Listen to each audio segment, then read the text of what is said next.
السلام علیکم ورحمت الله وبرکاته. ملګرو په دې هیله چې روغ جوړ او په صحت منظم یاست. تاسو ګورئ انلاین ورصفحه یوټیوب چینل او زه یم صفحه. په نوې ویډیو کې تاسو د سامسنګ کمپنۍ په اړه معلومات درکوم. خو هیله کوم ویډیو تر پایه پورې وګورئ او چینل ته ضروري سبسکرایب کړئ او د بیل آیکن کلیک او په آل باندې کلیک کړئ. راځئ چې ملګرو ویډیو شروع کوم. کمپنۍ دا کمپنۍ چې الکتروني شیان لکه موبایل، تلویزیون، کمپیوټر او داسې نور شیان تولیدوي په کال 1938 د لیو بونګ چون لخوا جوړ شو. دا کمپنۍ چې 18 لاندې کمپنۍ لري او 370,000 کارکوونکي له 85 هیوادو څخه لري.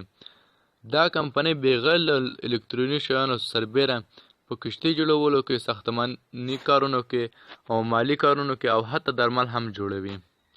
دې کمپنۍ مرکز په جنوبي کوریا کې شتون لري. دا کمپنۍ په 1980 کال کې ساده تلویزیونونه یې صادرول او په کال 1986 کې لومړی موبایل چې له موټر سره انتقال کېده جوړ کړ.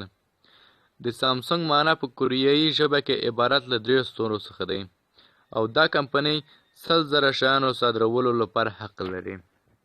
ملګرو که ویډیو خوښ شوی ویډیو ته لایک او چینل سره ضروري سبسکرایب کړئ او د نورو ویډیوګانو لپاره په همدې چینل کې پاتې او ملګرو هر څه چې په ذهن کې لرئ په کمنټ کې راته پرېږدئ.